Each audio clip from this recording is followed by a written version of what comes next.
Good morning, Namaskar and Sat Shri Akal. Today I am going to teach the poem No Men Are Fallen by James Kirkup. This is sixth poem from the NCERT book Beehive. The objective of dealing with the poem is to inculcate values such as unity, affection, activeness, awareness, and let you know that the thought of war can only be defeated by the thought of peace. Let's know about the poet James Kirkup. James Kirkup was a prolific poet and translator. His work includes several dozen poetry collections, 6 volumes of autobiography, and over 100 monographs of original work and translations. He was a skilled writer of haiku and tanka. Amongst his honors, James Kirkup held the Atlantic Award for Literature for the Rockefeller Foundation in 1950.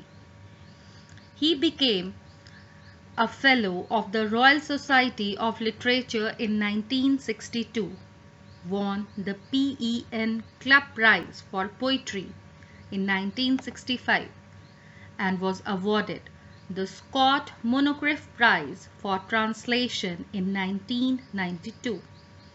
In 1997, he was presented with the Japan Festival Foundation Award and invited by the Emperor to the New Year poetry reading at the palace in Tokyo. James Kirkup lived in Andorra until his death in May 2009. No Men Are Foreign was published as the first poem of the collection bearing the same name in the year 1966.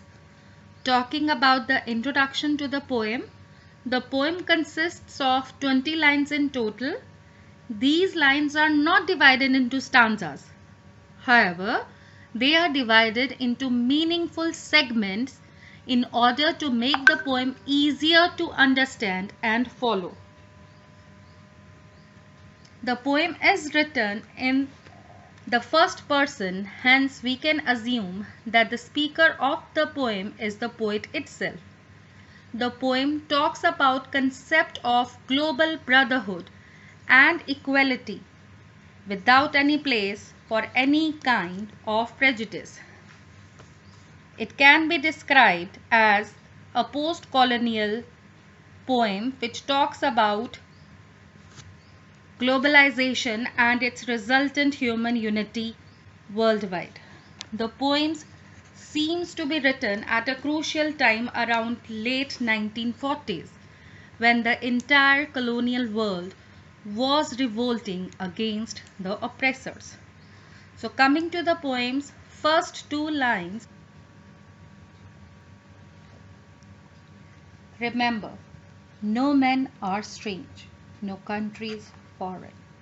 Beneath all uniforms, a single body breathes.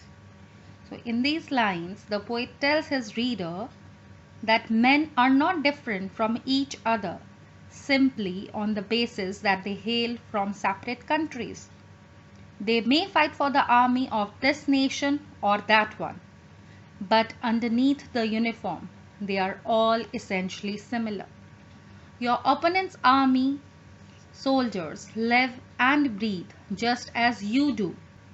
So emphasizing the value of universal brotherhood, the poet draws our attention to the absence of any differences amongst the people of different countries. He tells us never to forget that people living in other countries are not strange or unfamiliar. As you can see the slides, there are different types of clothes, but all human beings are same. Coming on the next 2 lines, like ours, the land our brothers walk upon is earth like this, in which we all shall lie. The poet wants to say that the entire earth is one, and all the people who live on this earth belong to one human race. God has made all of us in a similar way. Moreover, every man will have to lie in the earth at one time or the other. That is, all men have to die, and all pieces of land are potential graveyards. So differences among us are useless. Next line says, they too aware of sun and air and water, are fed by peaceful harvests, by war's long winter start. In these lines, the poet provides further evidence of the unity of man. He says that those who hail from countries other than our own also depend, like we do, on sun, air, and water for their survival. They too have seen periods of peace and periods of war. In times of peace, they have had the assurance of a square meal every day, just like us. Again, just like us, war has been a long winter to them, when food is scarce and every moment brings with the dread of an approaching famine. As you can see the image, sun, air, and water are universal. They nourish the earth and allow everyone to partake of their resources because they are our basic needs. We prosper during peacetime and flounder during wartime. Next line says, their hands are ours, and in their lines we read a labor not different from our own. The poet says that they too toil to earn livelihood and their destiny is similar to ours. We may be pursuing different professions as per convenience, but each one of us have to work hard to survive. As you can see the image, whatever is the color of the hand, all of us have to work hard in a similar way for survival. Next lines. Remember, they have eyes like ours that wake or sleep, and strength that can be won by love. The poet entreats his readers to keep in mind the fact that our opponents sleep and wake just like we do and follow the same pattern in life as us. Every human being has an inner resource of strength that they can use to help their fellow beings. However, their resources can only be unlocked by following the path of love. Next lines. In every land is common life that all can recognize and understand. So despite the differences between various nations, there is one thing that they all have in common. The common people live the same kind of life everywhere. And if we can recognize them and if we can understand their feelings and realize that they are like us, then there will be no fights or wars between us. As you can see the image, physical, social, mental, spiritual and emotional needs are same everywhere around the globe. Next lines. Let us remember, whenever we are told to hate our brothers, it is ourselves that we shall dispossess, betray, condemn. The poet tries to caution us by saying that when someone teaches us lessons of hatred or exploitation of others' land, it is only ourselves that we are betraying and subjecting to condemnation. So, whenever we are told by corrupt leaders or rulers to hate and exploit, we should not become puppets in the hands of such fake people. Dispossess means to take somebody's properties or land. Betray means to deceive. And condemn means to criticize. Any hatred that we may harbor for any member of the human race is tantamount our betrayal towards the species and our condemnation of its future. Remember, we who take arms against each other, it is the human earth that we defy. Here the poet provides further implications of war.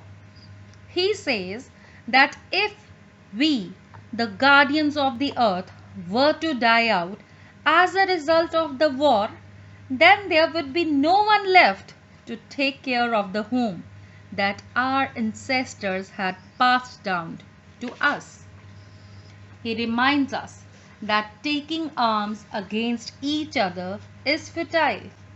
We should not ruin our earth through war, hatred, and exploitation of any kind.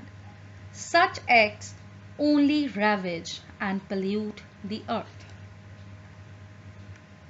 Our hells of fire and dust outrage the innocence of air that is everywhere our own. Remember, no men are foreign and no countries strange. Hells of fire and dust stands for the devastation created and caused by the arms and ammunition used in wars. So by resorting to constant firing and shelling, we are only causing untold destruction and will be piling up dust and debris. Everything around us will be polluted as a result of it. So innocence of air means freshness and purity of air that nature has blessed us with. It only indicates the innocence of human mind. The poet ends with the refrain, no men are foreign and no countries strange. His sole urge is to live in peace and harmony, which will come only when we tell ourselves that all men are equal and have the same spirit. The poem is a plea for a sustainable future. Now, as you have understood the poem, let's discuss the theme of the poem. The theme of the poem, No Men Are Foreign, is the oneness of mankind underneath the superficial differences of color, race, nationality, and faith. It presupposes that all human beings are brothers and sisters. Those who spread hatred and wage war are criminals and deserve to be condemned.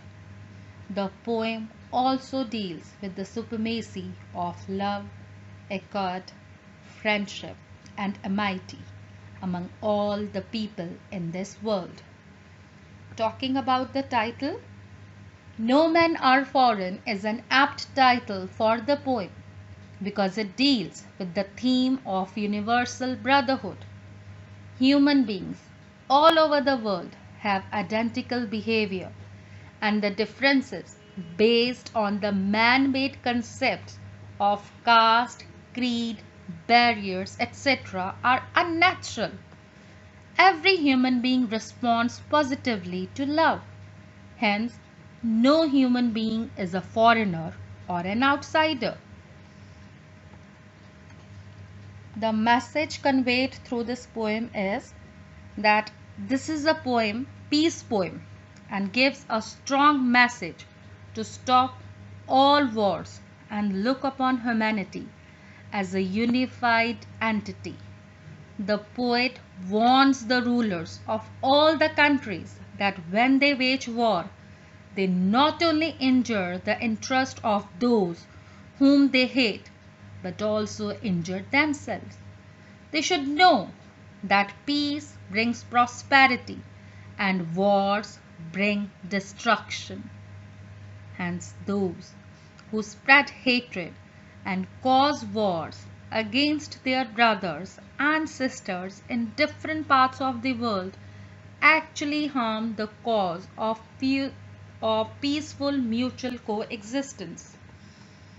Now, just see this video to understand the plight of the people and the longing for the peace. We lost people. People have suffered, especially the children. You can see women, they are carrying them in their hands. Just suffering on the roads, no food, no good care.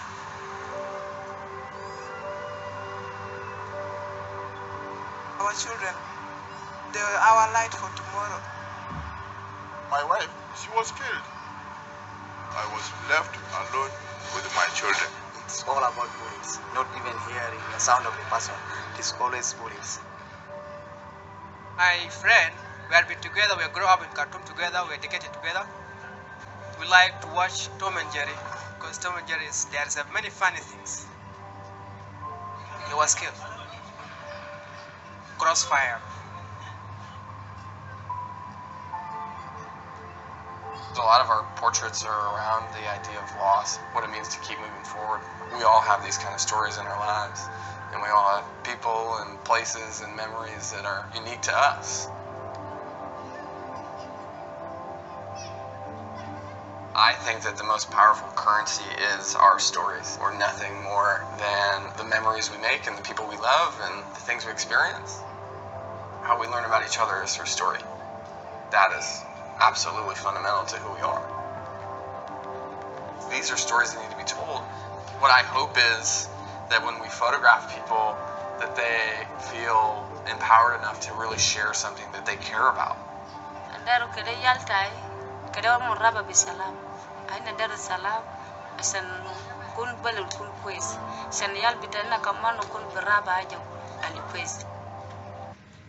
So the video has displayed that there was never a good war or a bad peace. So people all over the world are brothers and sisters, and the man-made barriers of class or creed are unnatural and undesirable. So this quote is by Benjamin Franklin. It is talking in deeper meaning that war is never good. People end up dying for their personal belief, creating a chain of events that hurts other people. Nor bad peace means if you make peace, no matter how small it is always for the betterment. Now see this. If we are to have peace on earth, our loyalties must become ecumenical rather than sectional. Economical means universal, right? And sectional means limited to a distinct region or subdivision of a territory or community or group of people. So our loyalties must transcend our race, our tribe, our class, and our nation. And this means we must develop a world perspective. So with this note, I thank all the men and women in uniform, past, present, and future. God bless you and thank you.